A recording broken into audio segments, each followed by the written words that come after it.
Environment protection act 1986। सबसे पहले हम इसके इंट्रो और ऑब्जेक्ट करेंगे, उसके बाद हम बेयर एक्ट भी कंप्लीट करेंगे। इंट्रोडक्शन अगर हम इसकी देखते हैं, first point is India's original constitution did not contain any provision for the protection of the natural environment. जब इंडिया का ओरिजिनल कॉन्स्टिट्यूशन बना था ना, तब उसमें नेचुरल इन्वायरमेंट को प्रोटेक्ट करने के लिए कोई भी स्पेसिफिक प्रोविजन नहीं था, ठीक। However, the fundamental duties which were added by the 42nd Amendment to the Constitution prescribed the protection of the environment, including forest, lakes, rivers, and wildlife, as a duty of the citizens of the country. बाद में 42nd Amendment के through fundamental duty add किए गए, जिसमें citizens को environment जैसे forest, lakes, rivers, wildlife को protect करना एक ड्यूटी बताया गया, ठीक। पॉइंट नंबर 3 है, this amendment also added new directive principles of state policy, one of which was Article 48A, which directed the state to protect and improve the environment and to safeguard forest and wildlife। देखिए, इसी amendment ने कुछ नए directive principles of state policy भी add किए। उनमें से एक था आर्टिकल 48A, जो स्टेट को एनवायरनमेंट को प्रोटेक्ट और इम्प्रूव करने के लिए फॉरेस्ट, वाइल्ड लाइफ को सेफगार्ड करने का डायरेक्शन देता है, ठीक है। These development were a result of the United Nations Conference on the Human Environment held in Stockholm in 1972। ये सारे डेवलपमेंट्स 1972 के Stockholm conference, United Nations conference on human environment के बाद लाई गई, ठीक।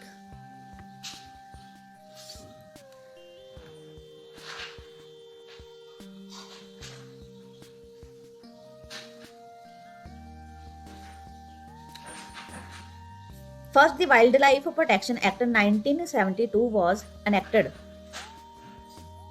इसी टाइम के around wildlife protection act 1972 भी बनाया गया। Then the Water Prevention and Control of Pollution Act 1974 was passed, followed by the Air Prevention and Control Pollution Act 1986। देखिए, फिर water prevention and control pollution act 1974 pass किया गया और उसके बाद prevention and control of pollution act 1981 में आया, ठीक है।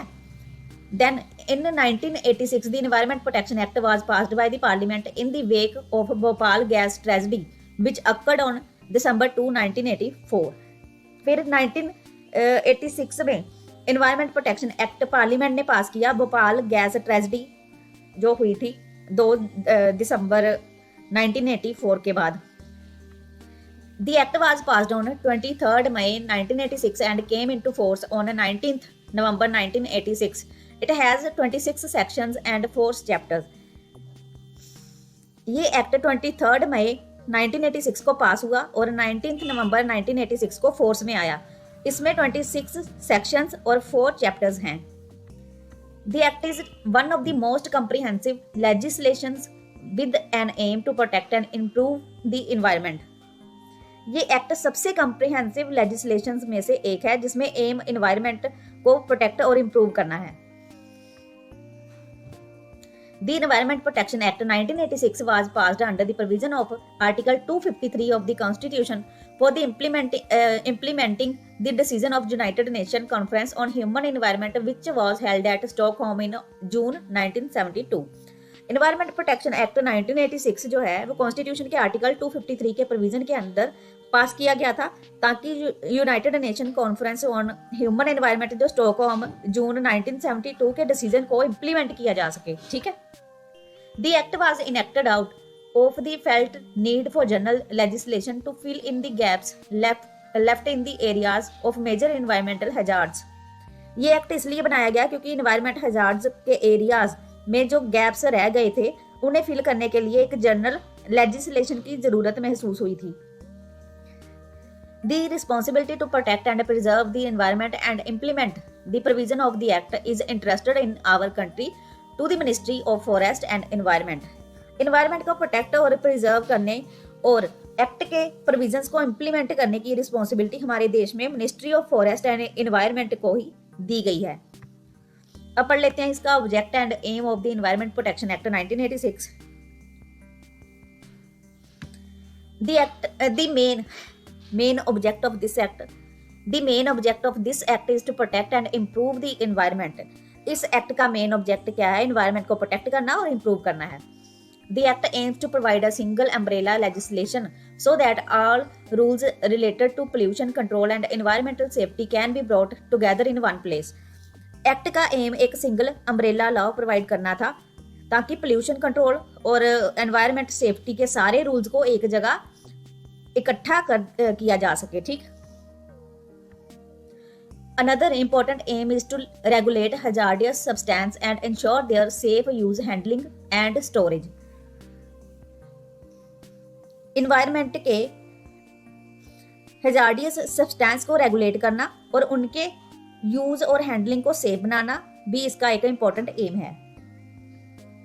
To prevent disaster like Bhopal gas tragedy from happening again, the act seeks to keep strict control over industries and harmful activities. Bhopal gas tragedy जैसी डिजास्टर दोबारा ना हो, इसलिए इंडस्ट्रीज और एक्टिविटीज के ऊपर एक स्ट्रिक्ट कंट्रोल देना इस एक्ट का मेन पर्पस था. The act also aims to give the central government wide powers such as setting environmental standards, imposing restrictions and conducting inspections to protect the environment. Environment को preserve करने के लिए central government को एक wide powers देना, जैसे standard set करना, restrictions लगाना, इंस्पेक्शन करना, ये भी एक की ऑब्जेक्टिव है. It was also intended to implement the decisions of the United Nations Conference on the Human Environment held in Stockholm in 1972. United nation conference on human environment Stockholm 1972 के decision को implement करना भी एक इस act के M था. ठीक. Overall the act focuses on ensuring a healthy and safe environment for both humans and nature. पूरा फोकस इस बात पर है कि ह्यूमन बीइंग और नेचर दोनों को healthy and safe environment ensure किया जाए. अब आते हैं बेयर एक्ट पे. एनवायरमेंट प्रोटेक्शन एक्ट का जो प्रेम्बल है, प्रेम्बल कहता है an act to provide for the protection and improvement of environment and for matters connected therewith. ये जो एक्ट है इसलिए बनाया गया है ताकि हम अपने इन्वायरमेंट पर्यावरण को प्रोटेक्शन और इम्प्रूवमेंट कर सकें और जो चीज़ें इससे जुड़ी हुई हैं उनको सही तरह से हैंडल कर सकें. ठीक. Whereas decisions were taken at the United Nations Conference on Human Environment held at Stockholm in June 1972, in which India participated to take appropriate steps for the protection and improvement of human environment. Stockholm में जून 1972 में United Nations की जो conference हुई थी जिसमें India ने भी हिस्सा लिया था, वहाँ डिसाइड हुआ कि सभी कंट्री इन्वायरमेंट को प्रोटेक्ट एंड इम्प्रूव करने के लिए जरूरी steps उठाएंगी. And whereas it is considered necessary further to implement the decisions aforesaid in so far as they relate to the protection and improvement of environment and the prevention of hazards to human being, other living creature, plants and property. अब ये जरूरी समझा गया कि उन decision को India में भी अप्लाई किया जाए ताकि इन्वायरमेंट का प्रोटेक्शन हो और लिविंग बीइंग जैसे इंसान, जानवर, पौधे, इनको कोई नुकसान ना हो और प्रॉपर्टी को भी कोई किसी तरीके के हार्म से बचाया जा सके. ठीक. Be it enacted by parliament in the 37th year of republic of India as follow. इसलिए इंडिया की पार्लियामेंट ने अपने 37th साल में ये कानून बनाया है. अब आ गया चैप्टर 1. देखो, short title, extent and commencement. This act में भी कॉल्ड द इन्वायरमेंट एक्ट 1986. इस एक्ट को इन्वायरमेंट प्रोटेक्शन एक्ट 1986 कहते हैं. It extend to whole of India. ये पूरे भारत पे लागू होता है. It shall come into force on such date as central government may by notification in official gazette appoint, and different dates may be appointed for different provisions of this act or for different areas. ये बोल रहा है कि ये act कब लागू होगा उसकी डेट सेंट्रल गवर्नमेंट डिसाइड करेगी. ठीक है. सेंट्रल गवर्नमेंट गजट जो सरकारी अधिसूचना में नोटिफिकेशन देकर बताएगी कि एक्ट कब से शुरू होगा. सरकार चाहे तो अलग अलग प्रोविजन, अलग अलग हिस्से को अलग डेट्स पर भी लागू कर सकती है. ठीक है. और चाहे तो अलग अलग एरियाज में भी अलग डेट्स पर शुरू कर सकती है. ठीक. सेक्शन टू बात करता है डेफिनेशंस की। In this act unless the context otherwise requires, इस एक्ट में जब तक कंटेक्स्ट अलग ना हो, इन शब्दों का ये मतलब होगा, सबसे पहले है two a environment includes water, air, land, and the interrelationship which exists among and between water, air, and land, and human beings, other living creature, plants, organism, and property. देखो इन्वायरमेंट में पानी, हवा, जमीन शामिल होते हैं और इनके बीच जो रिलेशनशिप होता है, जैसे पानी, हवा, जमीन के, ह्यूमंस, एनिमल्स, प्लांट और माइक्रो ऑर्गेनिज्म जो है और प्रॉपर्टी के साथ कनेक्शन है, वो भी इन्वायरमेंट का पार्ट है। To be environment pollutant means any solid, liquid, gaseous substance present in such concentration as may be or tend to be injurious to environment। कोई भी सॉलिड, लिक्विड या गैस जो इन्वायरमेंट में इतनी कंसंट्रेशन में हो कि वो इन्वायरमेंट को नुकसान पहुंचाए या नुकसान पहुंचाने की टेंडेंसी रखता हो, ठीक है, उसको बोलते हैं इन्वायरमेंटल पोल्यूटेंट। टू सी है environmental pollution means the presence in the environment of any environmental pollutant। देखिए जब इन्वायरमेंट में इन्वायरमेंटल पोल्यूटेंट प्रेजेंट हो उसे इन्वायरमेंटल पोल्यूशन कहते हैं। Two d handling in relation to any substance means the manufacture, processing, treatment, package, storage, transportation, use, collection, destruction, conversion, offering for sale, transfer or the like of such substance। किसी भी substance को बनाना, ठीक है, handling होता है, किसी substance के respect में बात हो रही है हैंडलिंग, ठीक है, तो किसी भी सब्सटेंस को बनाना, प्रोसेस करना, ट्रीट करना, पैक करना, स्टोर करना, ट्रांसपोर्ट करना, यूज करना, कलेक्ट करना, डिस्ट्रॉय करना, कन्वर्ट करना, जब बेचने के लिए रखना, ट्रांसफर करना, या इस जैसी कोई भी एक्टिविटी हैंडलिंग कहलाती है, ठीक। Two e hazardous substance means any substance or preparation which by reason of its chemical or psychochemical properties or handling is liable to cause harm to a human being or other living creature, plants, microorganism, property or the environment। कोई भी hazardous substance होता है, कोई भी ऐसा substance या mixture जिसका एक chemical या physical properties या उससे handle करने का तरीका, ठीक है, इंसान, जानवर, पौधे या माइक्रो ऑर्गेनिज्म प्रॉपर्टी जो है या एनवायरनमेंट को नुकसान पहुंचाने की संभावना रखता हो, उसको बोलते हैं hazardous substance. Two f occupier in relation to any factory premises means a person who has control over the affairs of the factory or the premises and includes in relation to any substance the person in possession of the substance। किसी factory या premises का occupier वो person है जिसके control में उस जगह का काम काज होता है। अगर किसी सब्सटेंस की बात हो रही है तो ऑक्यूपायर उस पर्सन को भी कहना मतलब कहा जाएगा, ऑक्यूपायर उस पर्सन को भी कहा जाएगा जो उस सब्सटेंस के पोजेसर हैं, ठीक है, जिसके पास वो सब्सटेंस है, तो वो भी ऑक्यूपायर में कंसिडर होंगे, ठीक। टू जी प्रिस्क्राइब्ड जो सभी एक्ट्स में दिया होता है, prescribed by rules made under this, जो इस एक्ट के अंदर रूल्स बनाए गए हैं उनको बोलते हैं प्रिस्क्राइब्ड, यानी वो चीजें जो इस एक्ट के रूल्स के थ्रू डिफाइन की गई हैं। Two general powers of the central government, section 3 power of central government to take measures to protect and improve environment. Subject to provision of this act, the central government shall have the power to take all such measures as it deems necessary or expedient for the purpose of protecting and improving the quality of environment and preventing, controlling and abating environmental pollution। Section 3 का subsection 1 कहता है इस act के rules के हिसाब से central government को पूरी पावर है कि वो इन्वायरमेंट की क्वालिटी को प्रोटेक्ट और इम्प्रूव करने के लिए और इन्वायरमेंटल पोल्यूशन को रोकने के लिए, कंट्रोल करने के लिए और कम करने के लिए जितने भी जरूरी स्टेप्स हैं वो ले सकते हैं।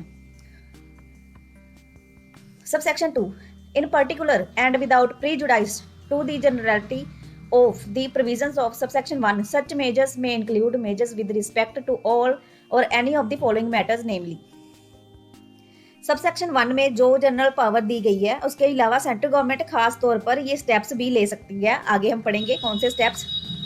सबसे पहले है coordination of actions by the state government officers and other authorities under this act or the rules made thereunder or under any other law for the time being in force which is relatable to the objects of this act। सबसे पहले coordination की बात की गई है, ठीक है। State governments, officers और अथॉरिटीज के एक्शंस को कोऑर्डिनेट करना, ठीक।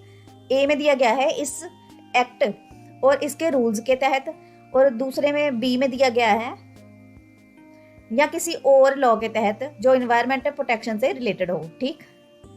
2. Planning and execution of a nationwide programme for the prevention, control and abatement of the environmental pollution. Clause two national programme की बात कर रहा है, ठीक है। इन्वायरमेंट पोल्यूशन को प्रिवेंट, कंट्रोल और रिड्यूस करने के लिए नेशन वाइड प्रोग्राम बनाना और चलाना। 3. Laying down standards for the quality of environment in its various aspects. 3 बोल रहा है इन्वायरमेंट क्वालिटी स्टैंडर्ड की बात कर रहा है, इन्वायरमेंट के हर एस्पेक्ट के लिए क्वालिटी स्टैंडर्ड डिसाइड करना। 4. Laying down standards for emission or discharge of environmental pollutant from various sources but so ever. 4 बात कर रहा है एमिशन डिस्चार्ज स्टैंडर्ड्स की, हर तरह के सोर्सेज से निकलने वाले पोल्यूटेंट के एमिशन या डिस्चार्ज स्टैंडर्ड डिसाइड करना, मतलब कि अलग अलग सोर्सेज के लिए अलग अलग स्टैंडर्ड बनाए जा सकते हैं उनकी क्वालिटी या कंपोजिशन के हिसाब से, ठीक है। 4. लेइंग डाउन स्टैंडर्ड हो गया, provided that different standards for, हाँ ये वही बात है जो मैंने अभी बोली है, अलग अलग सोर्सेज के लिए अलग स्टैंडर्ड्स बनाए जा सकते हैं उनकी क्वालिटी या कंपोजिशन के हिसाब से, ठीक। 5th पॉइंट है restriction of area in which any industries operations or processes or classes of industries operations or processes shall not be carried out or shall be carried out subject to certain safeguards. कुछ area में कुछ industry operations या processes ban करना या certain safeguard सुरक्षा के rule के हिसाब से इनको अलाउड करना। 6th is laying down procedures and safeguard for the prevention of accidents which may cause environmental pollution and remedial measures for such accidents। 6 बात कर रहा है एक्सीडेंट प्रिवेंशन की, ठीक। एक बार मैं क्विक रिवीजन करवा के ना आपको कीवर्ड भी लिखवा दूंगी कि आपको इजीली याद रह सके, ठीक है। क्विक रिवीजन के लिए तो नोट कर लेना पेन से। अभी हम ये कर लेते हैं रीडिंग, उसके बाद मैं क्विक रिवीजन भी करवाती हूँ इसकी, ठीक है। तो 6 पॉइंट कहता है एक्सीडेंट प्रिवेंशन, ऐसे एक्सीडेंट्स को रोकने के लिए प्रोसीजर्स और सेफगार्ड्स बनाना जो एनवायरमेंटल पोल्यूशन का कारण बन सकते हैं और उनके लिए रेमेडियल मेजर, नुकसान को कम करने के स्टेप्स लेना, ठीक। Next is laying down procedures and safeguard for the handling of hazardous substance. Hazardous substance handling rule बात करता है, 7th पॉइंट बात करता है हजार्डियस सब्सटेंस हैंडलिंग रूल की। इसमें बोला गया कि हजार्डियस सब्सटेंस को हैंडल करने के लिए प्रोसीजर्स और safety rule banana.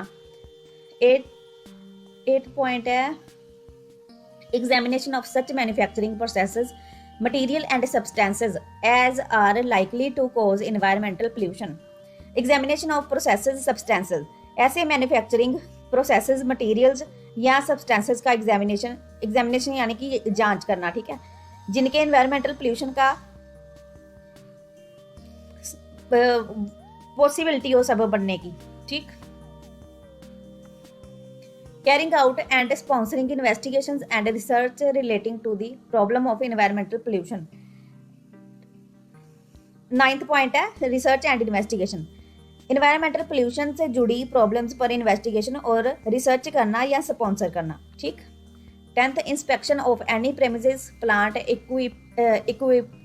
Equipment, machinery, manufacturing or other processes, material or substances, and giving by order such directions to such authority, officers or persons as it may consider necessary to take steps for prevention, control, abatement of environmental pollution।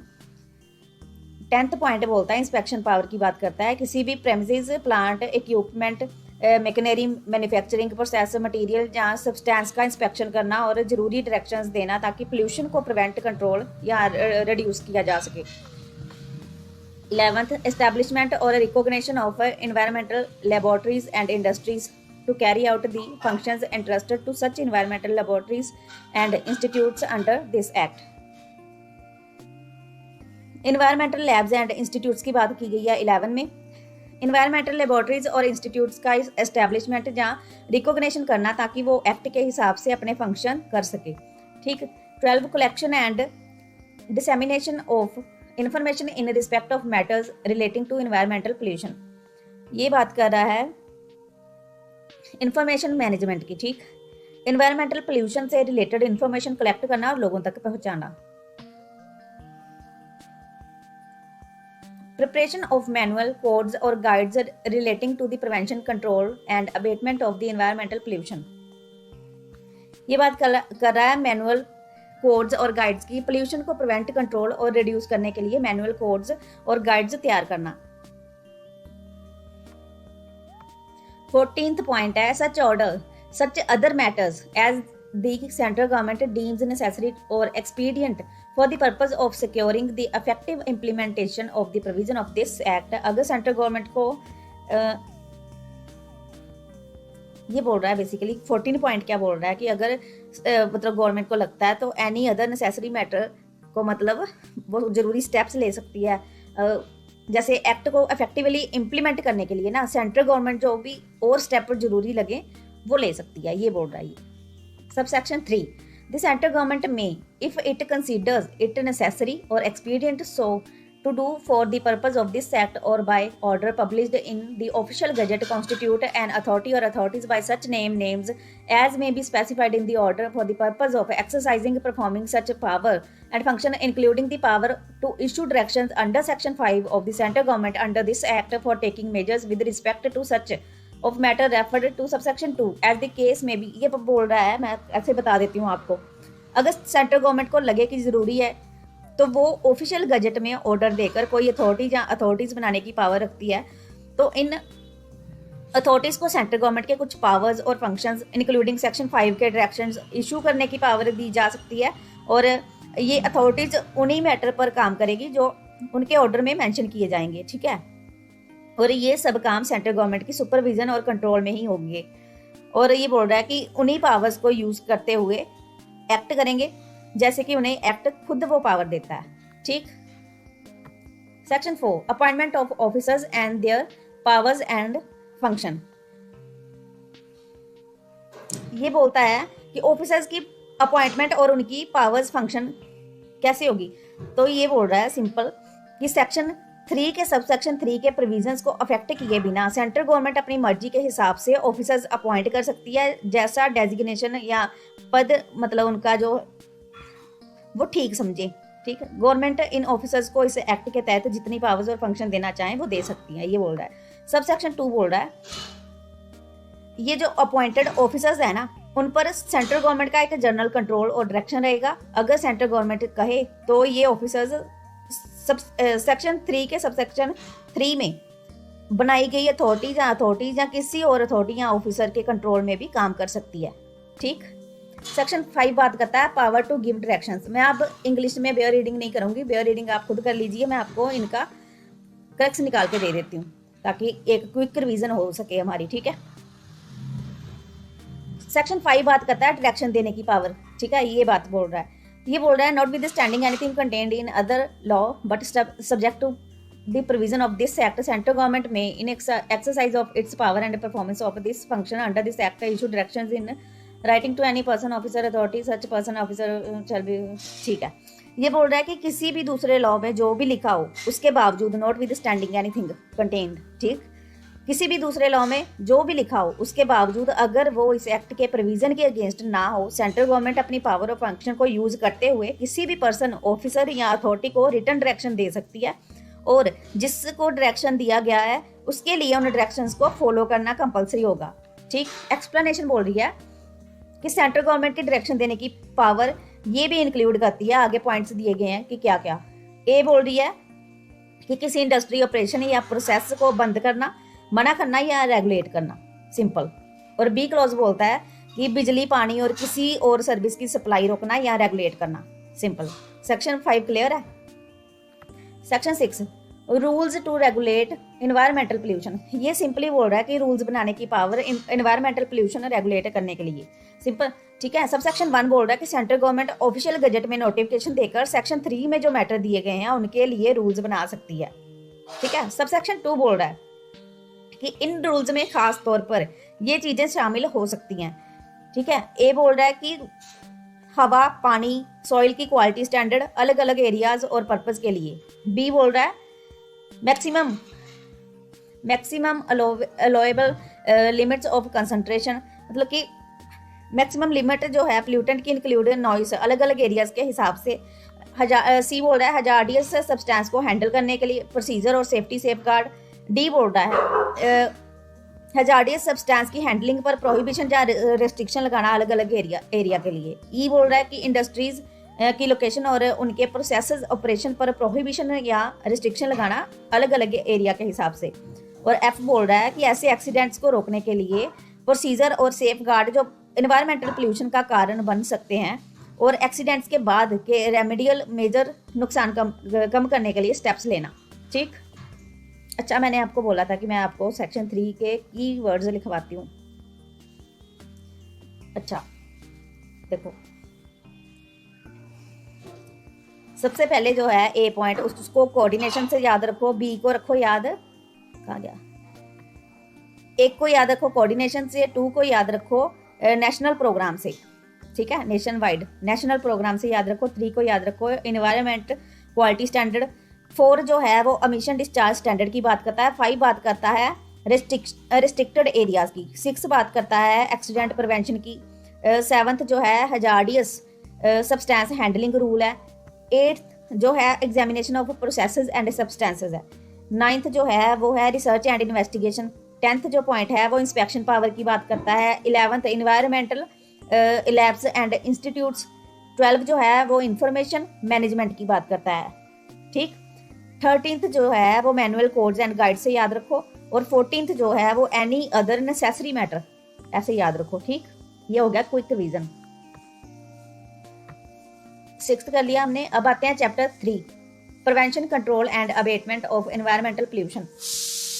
अगर मैं bear reading करूंगी ना तो एक एक act को मतलब बहुत टाइम लग जाएगा, बहुत लंबे लंबे सेशन चले जाएंगे और मुझे करवाने में कोई दिक्कत नहीं है, मैं करवा सकती हूँ बाकी इंस्टीट्यूट की तरह, है ना, तो मुझे कोई दिक्कत नहीं है, मैं करवा सकती हूँ। लेकिन मैं चाहती हूँ आपका भी टाइम बचे। आप अभी एग्जाम 11 जनवरी को है ना एग्जाम, तो मैं चाहती हूँ कि आपका टाइम बचे, इसलिए मैं बेयर रीडिंग ऐसे ऐसे पे हेडिंग पढ़ूंगी और उसके अंदर का जो कंटेंट है वो आपको ईजी लैंग्वेज में समझा दूंगी बस।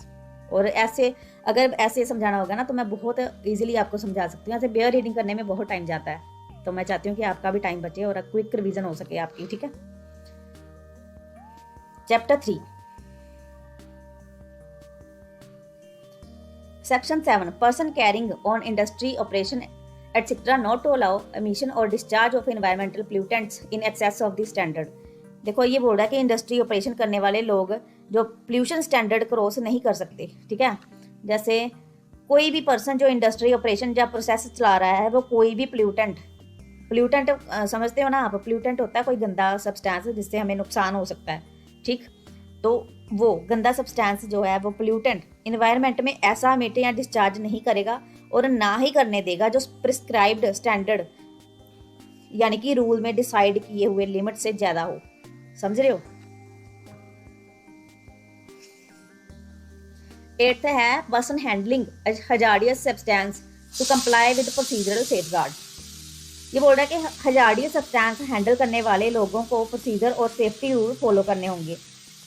ठीक, कोई भी ऐसा पर्सन किसी हजार्डियस होता है कोई खतरनाक, ठीक है, जो ही मतलब सबके लिए जो डेंजर हो, जो खतरनाक हो, ऐसा सब्सटेंस हजार्डियस। ठीक है, कोई भी पर्सन किसी हजार्डियस सब्सटेंस को बिना प्रिस्क्राइब्ड प्रोसीजर फॉलो किए और बिना सेफ्टी सेफगार्ड कंप्लाई किए हैंडल नहीं करेगा और ना ही किसी और को हैंडल करने देगा।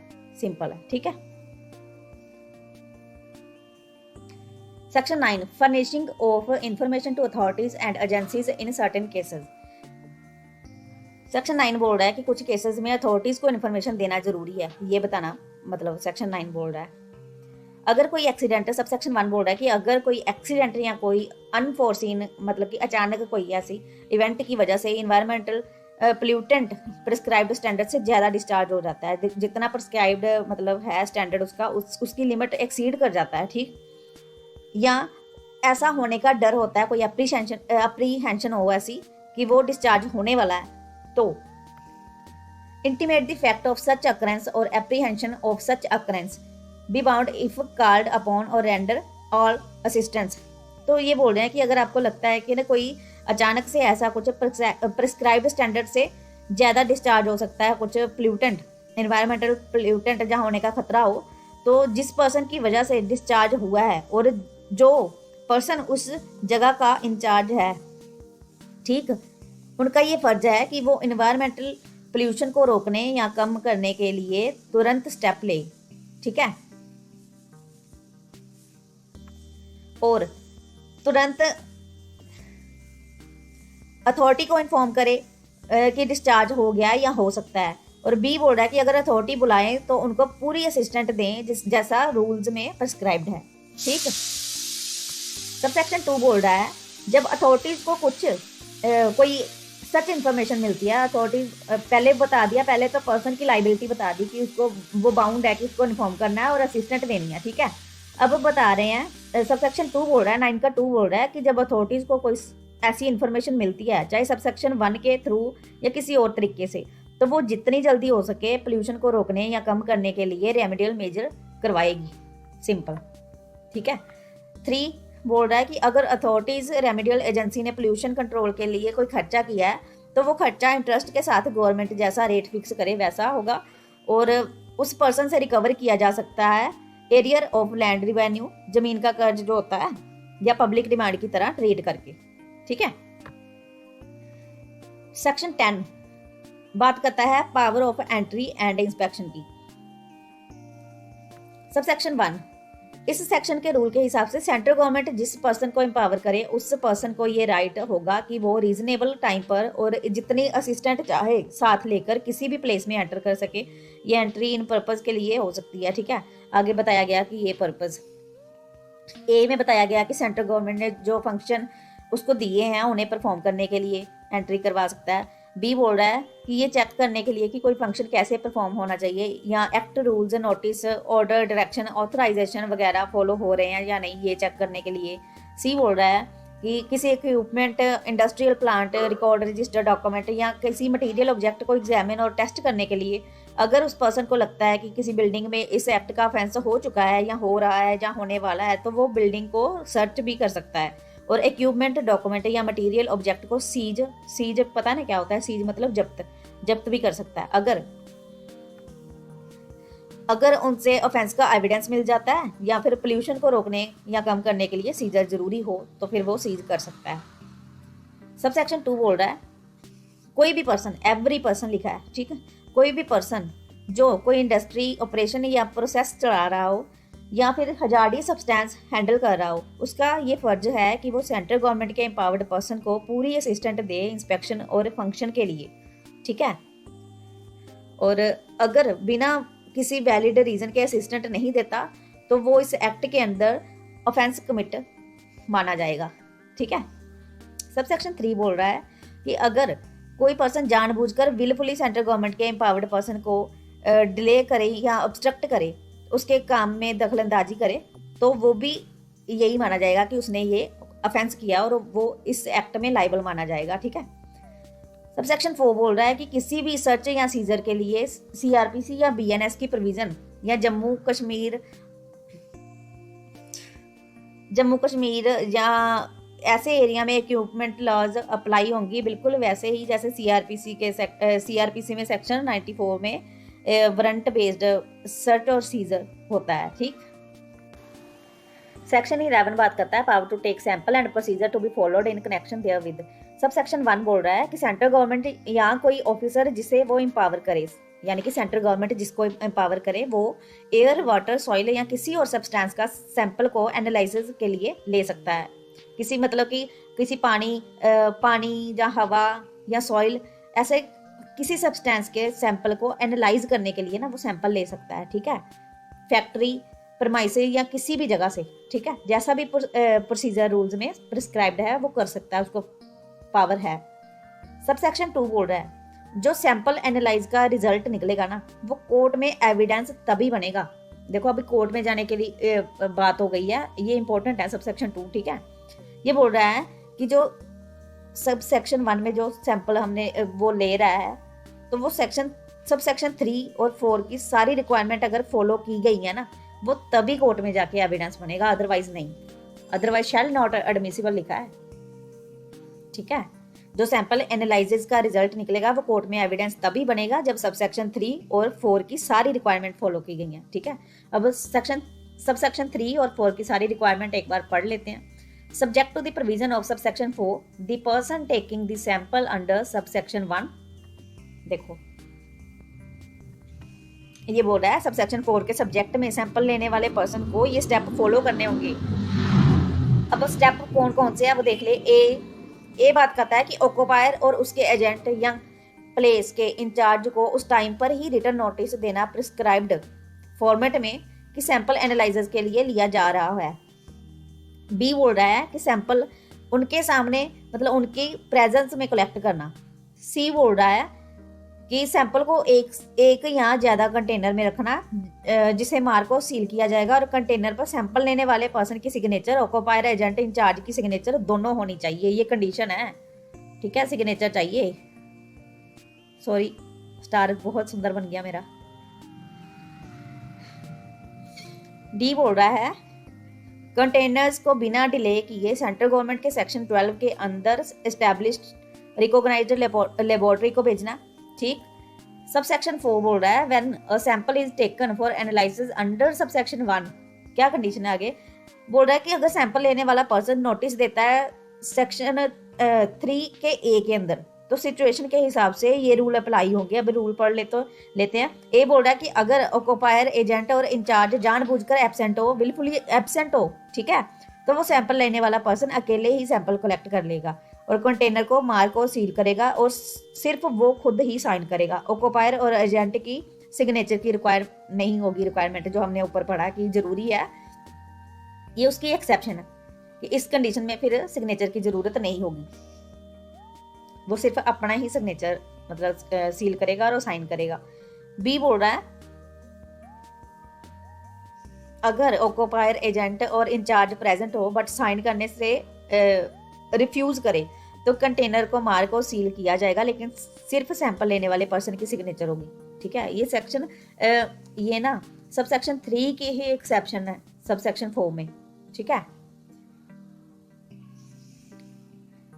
क्या बोल रहा है देखो, 3 में बोल रहा था कि वो जो सैंपल वगैरह वो लेंगे, वो साइन करेंगे, खुद भी साइन करेगा, वो ऑक्यूपायर एजेंट और इंचार्ज के साइन दोनों के होने चाहिए, ठीक है। जनरल रूल तो ये हो गया। आगे 4 में क्या बोला उन्होंने कि अगर कोई जानबूझ के एब्सेंट हो, बिल्कुल ही नहीं आ रहा, तो फिर वो सिर्फ अकेला ही जो सैंपल कलेक्ट कर रहा है वो अब सिर्फ अकेला ही साइन करेगा और सील कर देगा, ऑक्यूपायर और एजेंट के सिग्नेचर लेने की कोई ज़रूरत नहीं है, ठीक है।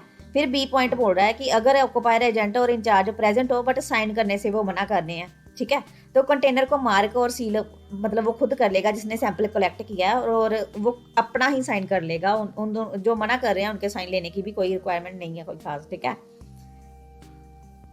अब दोनों में कॉमन ये है कि कंटेनर को बिना डिले लेबोरेटरी सेक्शन 12 में भेजना होगा। ये कंडीशन है कि लेबोरेटरी में सैंपल कलेक्ट करके उसके बाद क्या है कि लेबोरेटरी में भेजना है विदाउट एनी डिले, ठीक है।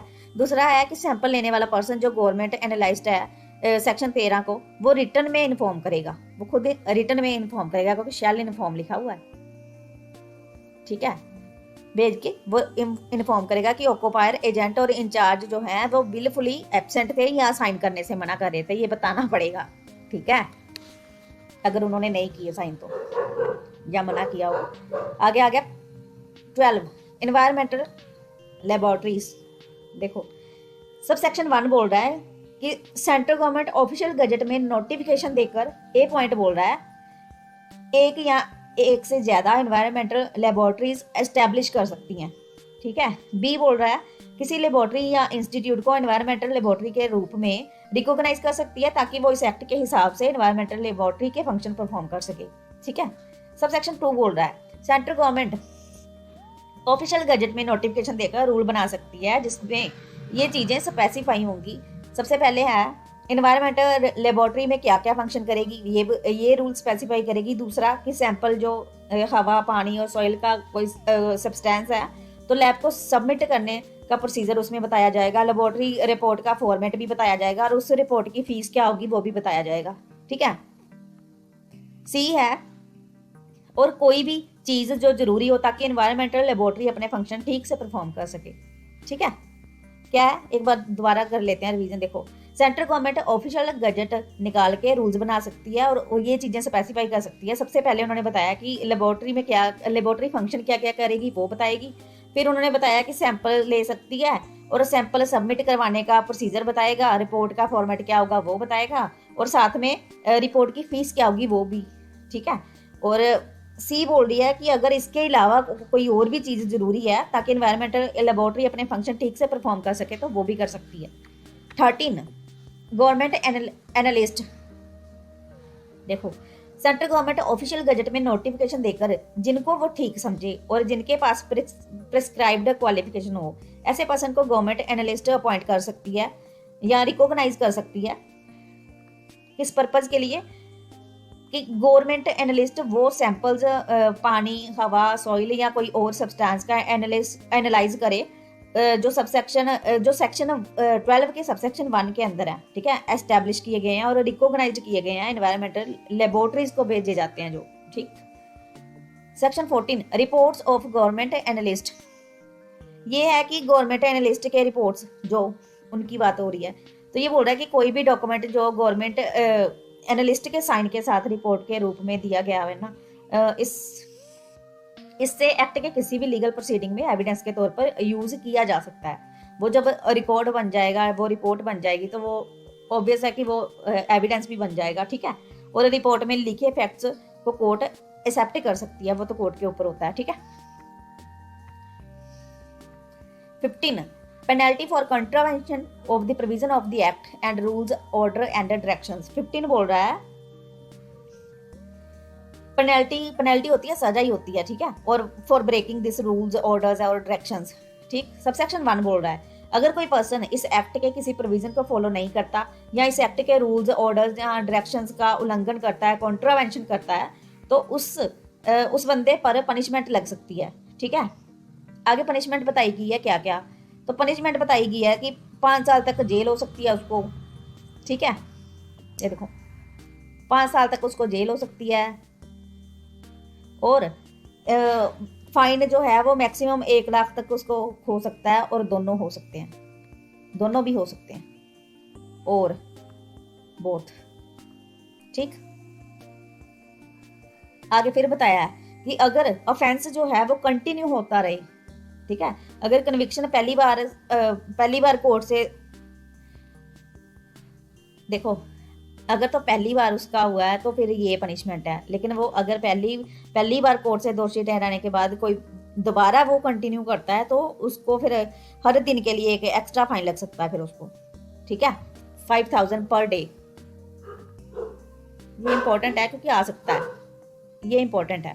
फिर उसको 5,000 पर डे लगेगा। ठीक है, आगे सबसेक्शन 2 ये बोल रहा है अगर ये फेलियर या कॉन्ट्रावेंशन कन्विक्शन के 1 साल बाद तक भी चलता रहे तो ऑफेंडर को जो है वो मैक्सिमम 7 साल तक की सजा हो सकती है।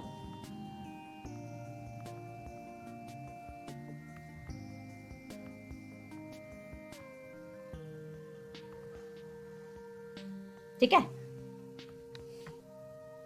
Section 16, offences by company.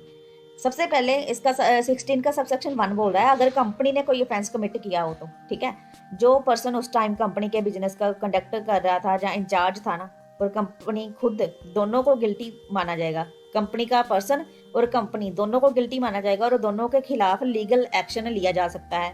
But एक एक्सेप्शन है, वो पर्सन जो है वो पनिश नहीं किया जाएगा अगर वो प्रूव कर दे कि ऑफेंस उसके नॉलेज के बिना हुआ है। ठीक है, या उसने पूरी कोशिश की थी कि ऑफेंस ना हो, ड्यू डिलीजेंस से उसने कोशिश करी थी कि ऑफेंस ना हो, प्रिवेंट करने की कोशिश की थी, लेकिन फिर भी हो गया तो फिर ठीक है उसको फिर इम्यूनिटी मिलेगी। ठीक, क्या 16 में हमने क्या पढ़ा? देखो ये भी इंपॉर्टेंट है, इसको ध्यान से पढ़ लो। 16 में हमने पढ़ा कि अगर कोई कंपनी ऑफेंस करती है तो ये जनरल रूल क्या है कि जो ऑफेंस का जो कंपनी का इंचार्ज है, जो कंपनी का जनरल रूल क्या है, जो कंपनी का इंचार्ज है और कंपनी दोनों को लाइबल माना जाएगा। ठीक है, लेकिन एक्सेप्शन, और उनके खिलाफ लीगल एक्शन भी लिया जाएगा, लेकिन एक्सेप्शन ये है कि अगर वो पर्सन किसी तरह से प्रूव कर देता है अपनी इंटेंशन कि उसकी नॉलेज में नहीं था या उसकी इंटेंशन नहीं थी, ठीक है, और उसने ऑफेंस को रोकने की पूरी कोशिश की, ठीक है, प्रिवेंट करने की, लेकिन फिर भी हो गया, तो फिर उसकी फिर लाइबिलिटी नहीं होगी ना। सबसेक्शन 2 वो फिर कोर्ट डिसाइड करेगी, लेकिन इसमें एक एक्सेप्शन में दिया गया है तो उसको कंप्लीट इम्यूनिटी मिलनी चाहिए फिर, क्योंकि शैल लिखा हुआ है, शैल, ठीक।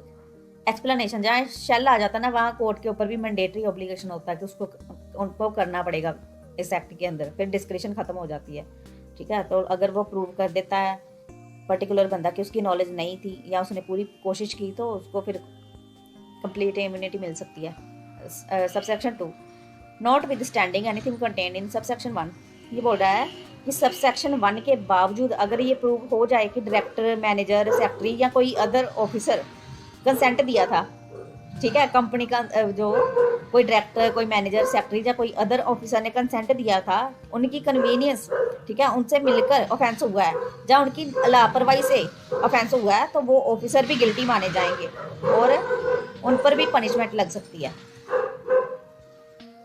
क्या, दोबारा समझते हैं। देखो सबसेक्शन, देखो हमने जनरल रूल पढ़ा, एक्सेप्शन पढ़ा, अब सबसेक्शन 2 क्या बोल रहा है कि अगर सबसेक्शन 1 के बावजूद अगर ये प्रूव हो जाए कि डायरेक्टर, मैनेजर, सेक्रेटरी या कोई अदर ऑफिसर ने भी कंसेंट दिया था, ठीक है, उनसे मिलकर ऑफेंस हुआ है या उनकी लापरवाही से ऑफेंस हुआ है, तो उन ऑफिसर्स को भी गिल्टी मान लिया जाएगा, उनके ऊपर भी ये पनिशमेंट लग सकती है, ठीक है।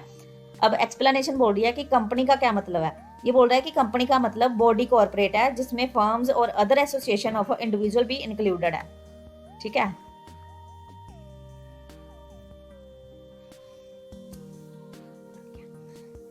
B, director.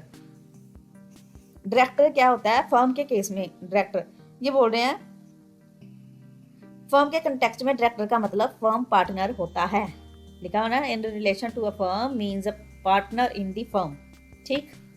Section 17 offences by government departments. देखो गवर्नमेंट डिपार्टमेंट द्वारा किए गए ऑफेंसेस की बात हो रही है। अब ये बोल रहा है कि अगर किसी, सबसेक्शन 1 बोल रहा है कि अगर किसी गवर्नमेंट डिपार्टमेंट ने इस एक्ट का कोई ऑफेंस कमिट किया है, तो सबसे पहले बोला गया है कि डिपार्टमेंट का हेड जो होगा ना, HOD, shall be deemed to be guilty of offence, उसको गिल्टी माना जाएगा और उसके खिलाफ लीगल एक्शन और पनिशमेंट हो सकती है, ठीक। बट एक एक्सेप्शन है, हेड ऑफ डिपार्टमेंट HOD जो है वो पनिश नहीं किया जाएगा अगर वो प्रूव कर दे कि ऑफेंस उसकी नॉलेज के बिना था या उसने पूरी ड्यू डिलीजेंस की थी कि ऑफेंस ना हो, ठीक। सबसेक्शन 2 ये बोल रहा है कि सबसेक्शन 1 के बावजूद अगर ये प्रूव हो जाए कि डिपार्टमेंट के किसी अदर ऑफिसर HOD के अलावा किसी ने कंसेंट दिया था या किसी से मिलकर हुआ है या किसी की लापरवाही से हुआ है, तो वो ऑफिसर्स भी इसमें लाइबल मान लिए जाएंगे और उनके खिलाफ लीगल एक्शन भी लिया जाएगा और उनके खिलाफ पनिशमेंट भी उनको लग सकती है। चैप्टर 4 बात करता है मिसलेनियस की, section 18 protection of action taken in good faith. ये बोल रहा है कि अगर गवर्नमेंट, सेक्शन 18 बात कर रहा है गुड फेथ में लिए गए एक्शंस की प्रोटेक्शन, तो ये बोल रहा है कि अगर गवर्नमेंट या गवर्नमेंट का कोई ऑफिसर, एम्प्लॉय या इस एक्ट के अंदर बनाई गई कोई अथॉरिटी या उस अथॉरिटी का कोई member, officer, employ good faith में इस एक्ट के अंदर जो रूल्स हैं, ऑर्डर्स हैं या डायरेक्शंस हैं उनको फॉलो करते हुए कोई काम करता है या करने का इरादा रखता है, तो उसके खिलाफ कोई सिविल सूट, प्रोसिक्यूशन, ना तो उसके खिलाफ फिर क्रिमिनल सूट कोई फाइल किया जाएगा, ना ही उसके खिलाफ कोई क्रिमिनल केस या कोई लीगल प्रोसीडिंग भी नहीं चल सकती, ठीक है। यानी अगर एक्शन जो उसका था वो अच्छी नीयत से था, गुड इंटेंशन के साथ था, एक्ट फॉलो करते हुए उसने किया, सब सारी चीजें उसने, उसकी इंटेंशन सही थी, ठीक है, वो ऐसा करना नहीं चाहता था लेकिन हो गया, ठीक है, तो उसको उसकी लाइबिलिटी नहीं होगी, ठीक है। क्विक रिवीजन कर ले एक बार फिर। देखो ये बोल रहा है कि अगर गवर्नमेंट का कोई ऑफिसर जो है या कोई एम्प्लॉय है, ठीक है, जो इस एक्ट के अंदर बनाई गई अथॉरिटी के अंदर जो ऑफिसर, मेंबर हैं या एम्प्लॉय हैं, ठीक है, गुड फेथ में कोई एक्ट, रूल सब फॉलो करते हुए जो इस एक्ट में दिया गया सारी चीजें फॉलो करते हुए कोई काम कर रहा है, ठीक है, और उसका इरादा, उसकी गुड इंटेंशन है, ठीक है, तो उसके खिलाफ कोई भी सिविल सूट भी नहीं होगा और उसके खिलाफ कोई क्रिमिनल केस भी नहीं होगा, और जहाँ कोई लीगल प्रोसीडिंग भी नहीं चलेगी उसके खिलाफ, ठीक। यानी अगर एक्शन अच्छी नीयत से और एक्ट फॉलो करते हुए लिया गया है तो उस पर्सन को लीगल प्रोटेक्शन मिलेगी, सिंपल। Section 19 cognizance of offences. No court shall take cognizance of any offence under this act except on a complaint made by, ये बोल रहा है देखो सेक्शन 19 बोलता है कॉग्निजेंस ऑफ ऑफेंसेस, कोर्ट कब केस सुन सकता है, ये बोल रहा है, ठीक है। तो ये बोल रहा है कि कोर्ट तभी किसी ऑफेंस का केस कॉग्निजेंस ले सकती है जब कंप्लेनेंट, ए में बोला गया है कि सेंट्रल गवर्नमेंट या कोई अथॉरिटी ऑफिसर जिसे सेंट्रल गवर्नमेंट ने ऑथोराइज किया है कंप्लेंट फाइल करे, ठीक है। बी बोल रहा है कि कोई भी पर्सन जो कम से कम 60 दिन, नॉट लेस देन 60 डेज, ठीक है, कम से कम 60 दिन पहले प्रिस्क्राइब्ड मैनर में गवर्नमेंट या ऑथराइज्ड पर्सन को रिटर्न नोटिस दे जिसमें जो अलेज्ड ऑफेंस है उसकी डिटेल हो और जो कंप्लेंट फाइल करने का इंटेंशन है वो, तब वो पर्सन कंप्लेंट फाइल कर सकता है, ठीक है।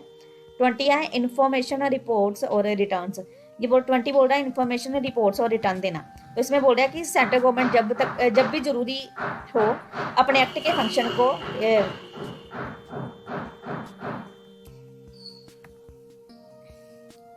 सेक्शन 20 बोल रहा है इंफॉर्मेशन रिपोर्ट्स और रिटर्न्स। ये बोल रहा है कि इंफॉर्मेशन रिपोर्ट और रिटर्न देना। इसमें बोला गया है कि सेंट्रल गवर्नमेंट जब भी जरूरी हो अपने एक्ट के फंक्शन के संबंध में किसी भी पर्सन को, एनी पर्सन, ठीक है, किसी भी ऑफिसर को, किसी भी स्टेट गवर्नमेंट और किसी भी अथॉरिटी को, ठीक है, रिपोर्ट, रिटर्न और स्टैटिक्स अकाउंट या कोई और इंफॉर्मेशन मांग सकती है।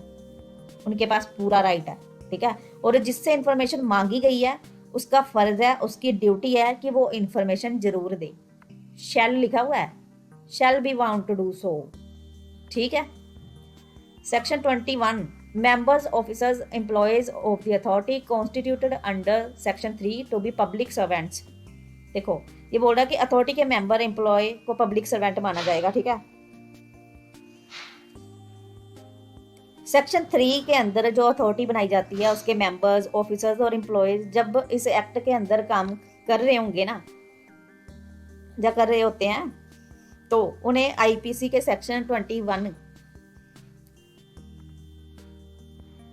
के हिसाब से पब्लिक सर्वेंट माना जाएगा। मुझे बताना कि बीएनएस में पब्लिक सर्वेंट कहाँ है। अगर आपने ये रैपिड रिवीजन, ये वन शॉट वाली वीडियो देख रहे हो मेरी और समझ आ रही है तो मुझे बताना कमेंट में कि बीएनएस में पब्लिक सर्वेंट कहाँ दिया गया है, ठीक है। Section 22 bar of jurisdiction. इसमें बार ऑफ जुरिस्डिक्शन बताया गया है, यानी कि सिविल कोर्ट की पावर लिमिट बताई गई है।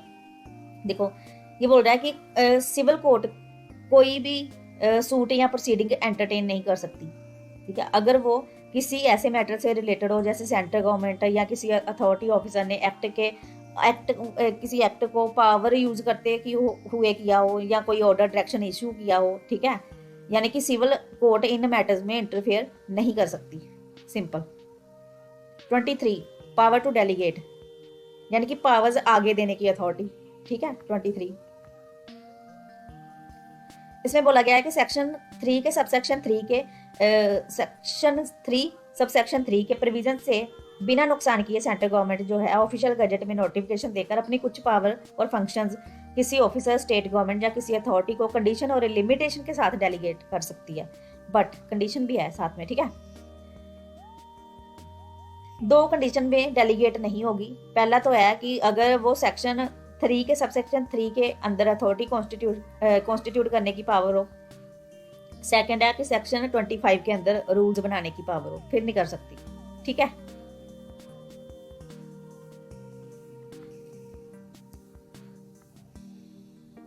दोबारा पढ़ लेते हैं एक बार। सेक्शन 23 बात करता है पावर टू डेलीगेट। इसमें बोला गया है कि जो सेक्शन 3 के सबसेक्शन 3 के प्रोविजन है उनसे बिना नुकसान किए सेंट्रल गवर्नमेंट जो है नोटिफिकेशन देकर अपनी कुछ पावर और फंक्शन किसी ऑफिसर, स्टेट गवर्नमेंट या किसी अथॉरिटी को कंडीशन और लिमिटेशन के साथ डेलीगेट कर सकती है, ठीक है, अपनी पावर को डेलीगेट कर सकती है। बट कंडीशन क्या है कि जो सब सेक्शन 3 के सेक्शन 3 के सबसेक्शन 3 में अंदर जो अथॉरिटी कॉन्स्टिट्यूट करने की पावर भी नहीं डेलीगेट कर सकती, और दूसरा है सेक्शन 25 में जो रूल बनाने की पावर है वो पावर भी आगे वो डेलीगेट नहीं कर सकती, सिंपल, ठीक। Section 24 affect of other laws. Subsection 1 बोल रहा है जब तक सबसेक्शन 2 नहीं लगता, अगर कोई दूसरा लॉ इस एक्ट के रूल्स ऑर्डर से इनकंसिस्टेंट है तो ये एक्ट प्रिवेल करेगा। यानी कि ये वाला एक्ट EPA एक्ट है जो इन्वायरमेंट प्रोटेक्शन एक्ट प्रिवेल करेगा अगर कोई दूसरा लॉ जो इनकंसिस्टेंट है इससे। ठीक है। सबसेक्शन 2 बोल रहा है अगर कोई एक्ट और ओमिशन इस एक्ट के अंदर ऑफेंस हो और किसी दूसरे एक्ट के अंदर भी ऑफेंस हो तो ऑफेंडर को दूसरे एक्ट के अंदर पनिश किया जाएगा, इस एक्ट के अंदर नहीं। समझ रहे हो?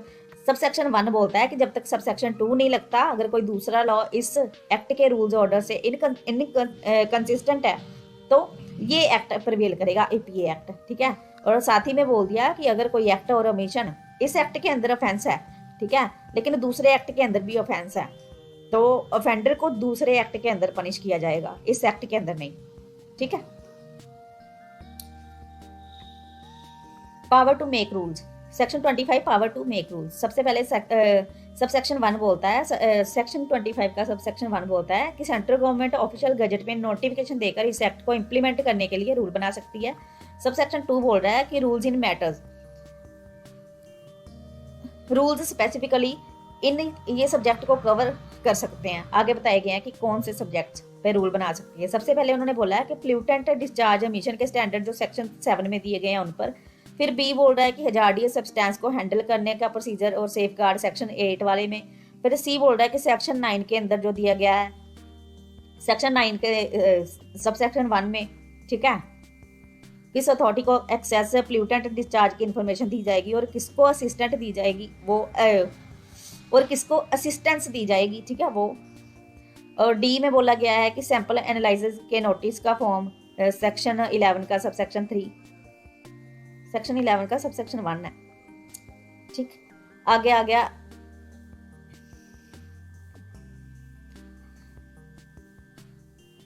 और the form in which notice of intention. हाँ, आगे आ गया ई बोल रहा है कि सैंपल एनालिसिस करने का नोटिस दिया जाएगा, ये सेक्शन 11 के 3 में। और एफ बोल रहा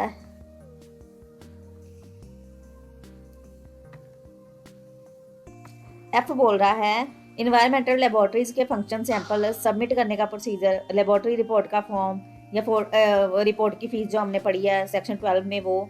फिर गवर्नमेंट एनालिस्ट की क्वालिफिकेशन जो हमने 13 में पढ़ी है वो। फिर एच पॉइंट बोल रहा है कि मैनर बताया गया वो, उसका नोटिस जो बताया गया वो। ठीक है। फिर सेक्शन 20 आई बोल रहा है कि सेक्शन 20 के अंदर जो किसी अथॉरिटी को इन्फॉर्मेशन फर्निश करनी है वो। और जे बोल रहा है लास्ट कि कोई भी और मैटर जो रूल्स के थ्रू डिसाइड करना जरूरी है वो। ठीक है। क्विक रिवीजन कर लें एक बार। देखो ये बोल रहे हैं सेक्शन 25 क्या बोल रहा है कि पावर टू मेक रूल, ये बोल रहे हैं कि सेंट्रल गवर्नमेंट नोटिफिकेशन निकाल के ऑफिशियल गजट में कोई भी एक्ट को इम्प्लीमेंट करने का रूल बना सकती है, लेकिन किन मैटर्स पे रूल बना सकती है ये उनको बताना पड़ेगा। सबसे पहले बोला उन्होंने कि जो सेक्शन 7 में दिए गए हैं प्लूटेंट डिस्चार्ज एमिशन के स्टैंडर्ड पे उस पर बना सकती है। फिर सेक्शन 8 में जो हजार्डियस सब्सटेंस को हैंडल करने के लिए जो सेफ गार्ड प्रोसीजर दिए गए हैं उन पे रूल बना सकती है। फिर सी में बोल रहे हैं कि सेक्शन 9 के जो बोल रहे हैं कि सेक्शन 9 के अंदर जो दिए गए हैं अथॉरिटीज को, है ना, अथॉरिटीज को एक्सेस प्लूटेंट डिस्चार्ज करने की इंफॉर्मेशन देने की बात हुई है या असिस्टेंस देने की बात हुई है, उन पे रूल बना सकती है। फिर डी बोल रहा है कि सेक्शन 11 का सबसेक्शन 1 जो है उसके अंदर सैंपल लेने के प्रोसीजर को लेके रूल बना सकती है। फिर नोटिस, है ना, सैंपल एनालिसिस के नोटिस के फॉर्म जो हमने पढ़ा 11 के 3rd में, उन पे रूल बन सकते हैं। फिर एनवायरमेंटल लेबोरेटरी जो हमने 12 में पढ़ा उसकी फीस, प्रोसीजर, लेबोरेटरी का फॉर्म, ये इन सब पे एडिशनल रूल्स बन सकते हैं, सेंट्रल गवर्नमेंट बना सकती है। फिर जी में बोल रहा है कि गवर्नमेंट एनालिस्ट की क्वालिफिकेशन जो दी गई है 13 में उन पे भी रूल बन सकता है। और सेक्शन 19 का बी के नोटिस जो है जिसमें ऑफेंस और इंटेंशन टू फाइल कंप्लेंट देने का मैनर बताया गया है उस पर रूल बन सकता है। सेक्शन 20 के अंदर जो किसी अथॉरिटी ऑफिसर को इन्फॉर्मेशन फर्निश करने की बात हुई है उस पर, जहाँ फिर कोई भी ऐसा मैटर जो रूल्स के थ्रू डिसाइड करना जरूरी है उस पर। ठीक। 26 क्या बोल रहा है? Section 26 rules made under this act to be laid before parliament. ये बोल रहा है रूल्स को पार्लियामेंट के सामने रखना। तो ये बोल रहा है सिंपल कि हर रूल्स जो सेंट्रल गवर्नमेंट बनाती है उसको जितनी जल्दी हो सके पार्लियामेंट के दोनों हाउसेस के सामने टोटल 30 डेज, ठीक है, 30 दिनों के लिए रखा जाना चाहिए।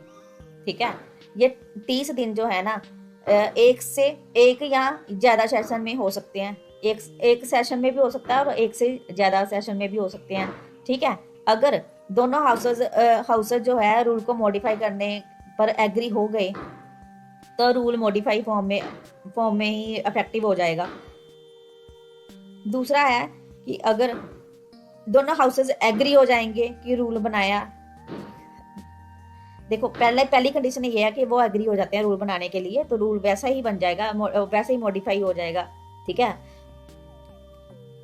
और दूसरा है कि अगर डिसएग्री करते हैं दोनों हाउसेस एग्री हो जाते हैं कि ये रूल नहीं बनना चाहिए, ठीक है, तो वो जो रूल होगा वो इनवैलिड माना जाएगा। ठीक है, लेकिन जो पहले जो काम रूल के अंदर हो चुके हैं वो मॉडिफिकेशन या कैंसिलेशन के बावजूद वैलिड ही रहेंगे। जो ऑलरेडी हो चुके हैं काम उनको इनवैलिड नहीं माना जाएगा, वो वैलिड ही रहेंगे। ठीक है, देखो लिखा है however that any such modification annulment shall be without prejudice the validity previously done under that rule। देखें पहले जो काम रूल के अंदर हो चुके हैं ना वो मॉडिफिकेशन या कैंसिलेशन के बावजूद भी वैलिड ही रहेंगे। तो हमने पूरा ईपी एक्ट कंप्लीट कर लिया। Thank you for watching. अगर आपको अच्छा लगे तो प्लीज़ मुझे कमेंट करके बताना, आपके कमेंट से मोटिवेशन मिलती है, अगर कोई गलती है तो उसको सुधार करने का मौका भी मिलता है। ठीक है, तो मुझे ज़रूर बताइएगा आपको कैसा लगा। Thank you.